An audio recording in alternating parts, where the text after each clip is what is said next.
부정선거개혁위원회 위원장 민숙입니다. 저는 그 선거 때마다 그 중국인 단체 무비자 입국을 하는 것이 과연 우리 주권에 안녕할까에 대해서 말씀드리도록 하겠습니다. 예. 황교안 대표님께서 그 페이스북에 올리신 것처럼 중국 단체 관광객에 대한 무비자 입국이 내년 6월 30일까지 실시한다는 그 내용이 있었습니다. 그런데 공교롭게도 내년 6월 3일은 지방선거입니다. 이 건과 관련해서 그간에 있었던 일들을 한번 살펴봤는데요. 예, 중국인 관광객에 대한 무비자를 한시적으로 허용하는데 그 이유가 중국 국경절이 10월 1일부터 7일이기 때문에 내년 6월 30일까지 무비자 그 입국을 허용한다는 겁니다. 이것이 말도 안 되는 그 이유이고요. 6월 3일 날은 잘 아시는 것처럼 우리 지방선거가 있습니다. 거의 풀뿌리 민주주의에 해당하는 부분으로 광역자치단체, 시도지사하고 시군구청장, 그 다음에 광역하고 기초의 의원들을 뽑고 시도교육감도 뽑는 아주 중대한 우리나라의 중요한 선거가 있는 날이 6월 3일입니다. 지금 관광객들 중에서 가장 많이 오는 관광객이 중국인이고 460만 명이라고 합니다. 그런데 이것을 코로나 이전에 600만 명 정도까지 높이겠다는 계획으로 6월 30일까지 그렇게 연장했다는 건데요. 우리나라 같은 경우에는 과연 중국의 무비자 입국은 되는가를 살펴봤는데 이것은 올해 12월 31일까지만 연장이 되었습니다. 근데 중국은 왜 6월 30일까지 그렇게 연장을 해야 하는지 너무나 이해가 안 가는 처사입니다. 우리나라 국민이 중국의 그 무비자 입국이 됐을 때도 사실 국민들에 대한 안전도 상당히 이제 우려가 되는 점도 있었습니다. 올해 4월 3일 주 상하이 총영사관에서는 국내 국민들이 연락이 두절이 되는 이런 상황을 발표한 적이 있습니다. 그런데 이러한 상황과 관련해서 우리 기성 언론들, 레거시 미디어에서는 거의 발표가 되지 않고 있고요. 2022년도에 국정감사에서 보면 중국 내 한국인의 실종자 수가 261명에 달한다고 합니다. 그 이후에도 2022년까지의 그 범죄 피해자는 3,200여 명에 해당한다고 나와 있습니다. 이것은 국민의 개인적인 안전도 중요하지만 저는 부정선거와 관련해서 초점을 맞춰서 좀 말씀드리려고 합니다. 2020년도, 이때 코로나가 한창이었을 때, 이때도 중국인 입국 금지를 하라고 대한의사협회뿐만 아니라 당시 미래통합당 당대표였던 황교안 대표님께서도 2020년 2월 24일에 최고위원회에서 중국발 입국을 금지할 수 있는 것을 강력히 촉구한다고 말씀하셨습니다. 그럼에도 불구하고 이것이 질질 끌다가 언제서야 이것이 외국인 그 비자 효력을 정지했냐, 공교롭게도 4월 10일 날 발표했고 효력은 4월 13일에부터였습니다. 이 기간은 잘 아시는 것처럼 2020년 4.15 선거가 전에 그 사전투표가 있었던 게 4월 10일이고 4월 11일이었습니다. 그러니까 이 사전투표 기간을 지나고 나서야 이렇게 무비자 외국인 사직 효력 정지를 이제 가했던 그 문재인 정부 시절에 그 조치가 있었습니다.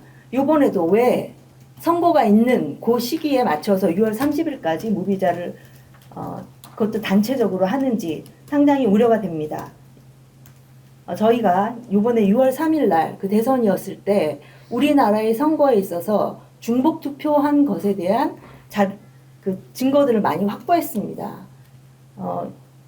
이곳은 그 평창동에서 4번이나 투표지에 와서 3번 투표까지는 확실히 됐고 4번째 온 사람도 있었고요. 그 다음에 여기서는 신촌동에서도 여기 있는 한 여성분이 2번이나 투표한 그런 현장도 발각이 됐었고 송파구에서도 마찬가지로 이렇게 2번씩 투표한 사람의 영상까지 촬영된 바 있습니다. 또 당일날 투표하러 갔더니 이미 투표가 돼 있었다라고 하는 여러 가지 사례들도 있었습니다. 고성군 토성면 토성초등학교의 박미라 씨가 증언을 하고 있고요. 이 외에도 평택시 안양시, 그다음에 분당구 야탑동에서도 이미 자기 외에 딴 사람이 이미 투표가 돼 있다고 투표인 선거인 명부에 서명이 있었다라고 하는 제보가 있었습니다. 저희가 또 후방대를 통해서 저희도 제보를 받았는데요. 여기에서 그 중국인 단체 관광객과 그 단체 관광객이 투표하지 않았을까라고 하는 의혹이 많이 있었던 부분인데요. 한 그 제보자는 이상하게 투표하는 사람이 모았다가 하는지 우르르 몰려왔다가 싹 투표하고 빠진다. 이런 제보가 있었습니다. 이것이 그 버스를 통해서 사람들을 동원하는 현상같이 보였다라고 하는 제보가 있었습니다. 그리고 중국인으로 보이는 사람들이 모바일 신분증으로 투표했다라고 하는 것이 인천 남동구 서창이동 사전투표소, 마포구 서광동 사전투표소에서도 계속 있었습니다. 그러니까 중국인 같이 보이는 사람들 마스크를 내리고 투표하라라고 얘기를 해도 그 말귀를 못 알아듣고 투표하는 방법이 어떻게 하는 겁니까? 라고 해서 어눌하게 얘기하는 중국인으로 의심되는 그러한 여러 가지 투표 그 사례가 있었습니다. 우리나라의 그 선거 부정과 관련해서는 국제선거감시단으로 오셨던 브랜든 뉴섬 그 전 미 해병대 그 전략 장교의 얘기는 지금도 그 미국의 그 방송에 계속 나오고 있습니다. 여기서는 부정선거와 관련해서 물리적인 증거나 목격자 진술 이런 걸 다 갖추고 있다. 과학적인 증거도 갖추고 있다. 이 선거는 6.3 선거는 그 좌파에 의해서 아마도 중국의 도움을 받아서 조작되었다고 생각한다. 이런 증언을 좀 하고 있습니다. 국제선거감시단으로 같이 오셨던 그 존 밀스 대령도 이분은 미 국방부 사이버 보안 정책국장님이십니다. 이분도 여러 그 팟캐스트라든가 방송에 나와서 한국 선거에 중국 개입이 있다라고 하는 증언을 지금 하고 계십니다. 자유와 혁신은 7월 12일 창당대회를 하면서 최고위원 선거를 투명하게 했습니다. 예, 저희가 지금 우리는 얼만큼 투명하게 했는지 그리고 우리나라 선거에는 얼마나 불투명한지에 대해서 간략히 좀 말씀을 드리려고 하는데요. 창당대회를 통해서 저희는 종이 선거인 명부가 있었고요. 그 다음에 1인 1표로 보장할 수 있는 투표 팔찌를 부착해서 투표할 때 이 팔찌를 제거했습니다. 그리고 투명 투표함을 가지고 안에 투표지를 훤히 볼 수 있도록 했고 파쇄 잔류형 봉인지를 사용해서 한 번 뜯으면 다시 부착할 수 없도록 그럼 뜯었을 때 그 뜯은 그 봉인지가 남도록 하는 그런 한지를 사용했습니다. 투표한 곳에서 투표함을 옮기지 않고 바로 수개표하는 대만식 선거를 시행했습니다. 그리고 개표할 때는 누구나 참관 가능하고 촬영 가능하도록 공개를 했고요. 이러한 내용들은 인터넷상에 찾아보시면 자유혁신 대만식 선거 이렇게 찾아보시면 많은 유튜버들이 이렇게 올라온 그런 사례를 보실 수 있습니다.